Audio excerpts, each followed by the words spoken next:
Sir నమస్కారం sir. నమస్తే అండి. సార్ 'కన్నప్ప' సినిమా రిలీజ్ ఉన్న నేపథ్యంలో మంచు మనోజ్ గారు ఒక ట్వీట్ చేయడం జరిగింది. అంటే టీమ్ అందరికి కూడా విష్ చేస్తూ ఒక ట్వీట్ చేశారు. సో రేపు 'కన్నప్ప' సినిమా భారీ బ్లాక్ బస్టర్ సాధించాలని చెప్పేసి కోరుకున్నారు. ఇదంతా బానే ఉంది గానీ, ఆయన మెన్షన్ చేసిన దాంట్లో విష్ణు గారి పేరు తప్పించి అందరి పేర్లు ఉన్నాయి. అందరికీ కూడా ఈ సినిమా మంచి విజయాన్ని అందించాలని చెప్పేసి కోరుకున్నారు తప్పితే విష్ణు గారి పేరు ఎక్కడ కూడా మెన్షన్ చేయలేదు. ఇది ఇప్పుడు చర్చనీయాంశంగా మారిపోయింది. అంటే కావాలని ఇంటెన్షనల్‌గా చేయలేదా? మరి ఇంకేదైనా రీజన్స్ వాళ్ళ మధ్య గొడవలు అదే రీజనా? దీనికి సంబంధించి మీరేం చెప్తారు సార్? రీజన్స్ ఏవైనప్పటికీ ఎవరి పేర్లు ప్రస్తావించినా, ప్రస్తావించకపోయినా ఆ సినిమా విజయం అనేది మంచు మనోజ్‌కి కూడా చాలా కీలకమే. ఆయన చెప్పిన ప్రకారం అయితే. అంటే ఆయన ఏం చెప్పాడు? టోటల్‌గా మాకు ఉమ్మడిగా ఉన్నటువంటి ప్రాపర్టీసు, వాటి నుంచి వచ్చేటువంటి ఆదాయాలు, వీటి మొత్తాన్ని తీసుకెళ్ళి ఆ సినిమా మీద డంప్ చేస్తున్నారు.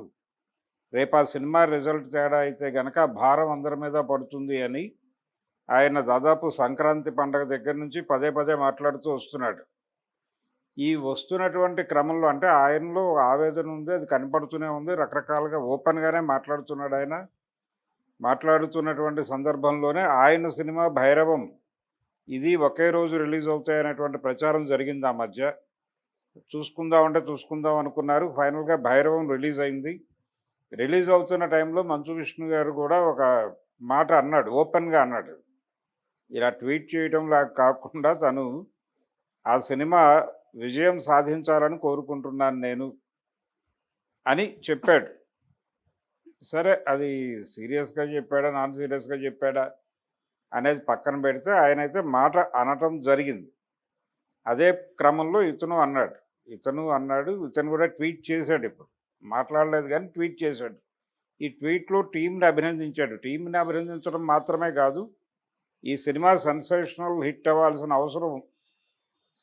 అవ్వాలని కోరుకోవడం వెనకాల, ఆ సినిమా సక్సెస్ వెనకాల మోటో ఏమిటో చెప్పుకున్నాడు ఆయనే ఇంతకుముందు. ఆ సినిమా సక్సెస్ అయ్యి నష్టాలు వాటిల్లకుండా దాని డబ్బులు దానికొచ్చినా, అది వీళ్ళు అనుకున్నటువంటి పద్ధతిలో ఆ నష్టం భారం, ఒకవేళ నష్టం కలిగితే ఆ నష్టం తాలూకా భారం మిగిలిన వాళ్ళ మీద పడకుండా మా ఫ్యామిలీ మెంబర్స్ అనే పదం వాడాడాయన. అంటే కేవలం మోహన్ బాబు, మంచు విష్ణు, మంచు మనోజ్, మంచు లక్ష్మి వీళ్ళు మాత్రమే కాదు. ఇంకా మా కుటుంబాలున్నాయి మా ఊళ్ళో. వాళ్ళు కూడా ఇందులో భాగస్వామ్యం ఉంది. ఏది వాళ్ళ ఇన్‌స్టిట్యూషన్‌లో. Okay sir. శ్రీ విద్యా నికేతన్ అనండి, లేదంటే మోహన్ బాబు యూనివర్సిటీ అనండి, దానిలో వీళ్ళందరికీ భాగస్వామ్యాలున్నాయి.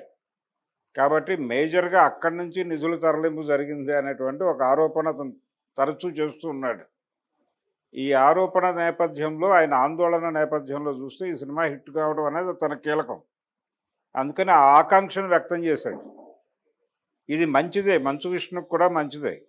అంటే అతను హృదయపూర్వకంగా ఈ సినిమా హిట్ కావాలని కోరుకుంటున్నాడు. ఇతనికి ఒక పాన్ ఇండియా మార్కెట్ లెవెల్‌లో ఒక సక్సెస్ వస్తే అక్కడి నుంచి తన కెరియర్‌ని ఆ ప్రకారం ముందుకు నడిపించడానికి ఏదో ఆయన ప్రయత్నం ఆయన చేసుకుంటాడు.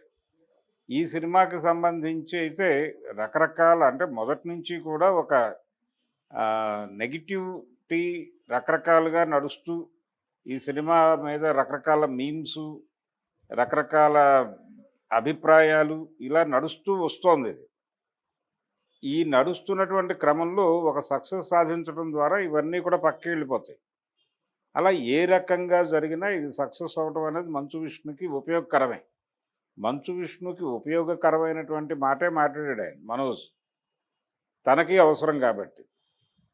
ఇద్దరికీ ఆ సినిమా విజయం కీలకమే. ఎవరి పద్ధతిలో వాళ్ళకి. కాబట్టి అతను సిన్సియర్‌గానే కోరుకుంటున్నాడు అనుకుంటున్నా. ఇందులో వెటకారం ఉంది అని నేను అనుకోవడం లేదు. మంచు విష్ణు లాభపడినా తను లాభపడినట్టుగానే భావించాల్సినటువంటి ఒక సందర్భం అయితే ఉంది. హ్మ్. అందుకని ఆ ట్వీట్ చేశాడాయన. ట్వీట్ చేసి ఒకటి తన ఫ్యామిలీ, తన ఫాదర్ ఇన్వాల్వ్ అయి ఉన్నాడు దానిలో, ఆ ప్రాజెక్ట్‌లో. తన ఫాదర్‌ని తను ఇప్పటికీ గౌరవిస్తున్నట్టుగా ఆయన ఈ మధ్య కూడా చెప్పుకున్నాడు. రీసెంట్ వీడియోల్లో కూడా చెప్పుకున్నాడు. 'భైరవం' తర్వాత ఆయన ఇచ్చినటువంటి ఇంటర్వ్యూల్లో కూడా చెప్పుకున్నాడు. అయితే రియలే మా మధ్య ఘర్షణ ఉన్నమాట వాస్తవమే. ఆయన మా ఫాదర్‌ని ఆయన అనుకున్న పద్ధతిలో గైడ్ చేసుకుంటూ వెళ్ళిపోతున్నాడు. అందుకని ఆయన కూడా ఏం మాట్లాడలేని పరిస్థితిలోకి వెళ్ళిపోతున్నాడు అని రకరకాలుగా చెప్పాడాయన. ఆ చెప్పిన అభిప్రాయాలన్నింటినీ క్రోడీకరించి చూస్తే ఈ విజయం చాలా కీలకం అతనికి అనేది అర్థమవుతోంది. ఆ మేరకు మాట్లాడాడు. అతని ఆశ నెరవేరితే మంచు విష్ణు ఆశయం నెరవేరినట్టుగా భావించాల్సి ఉంటుంది. కాబట్టి ఈ సినిమా సక్సెస్ అయ్యి వాళ్ళ ఫ్యామిలీలో ఉన్నటువంటి ఈ కలతలు కూడా కంట్రోల్ అయిపోతాయి. ఆ తర్వాత మిగిలిన విషయాలంటే ఈ అనవసరమైన రప్చరే. ఈ అనవసరమైన రప్చర్ ఆగిపోతే మంచిదే ప్రపంచానికి. ఇప్పుడు అక్కడేదో గొడవ ఉంది కాబట్టి మాట్లాడుకుంటున్నారు. గొడవ ఉంది కాబట్టి ట్రోల్ చేస్తున్నారు గానీ, అక్కడ ఏ ఇష్యూ లేకపోతే మాట్లాడటానికి కంటెంట్ లేకపోతే ప్రపంచం ఎందుకు మాట్లాడుతుంది ఆ ఫ్యామిలీ గురించి? ఈ మధ్య కాలంలో విపరీతంగా ట్రోల్ అయినటువంటి ఫ్యామిలీస్‌లో అది మంచు ఫ్యామిలీ అనేది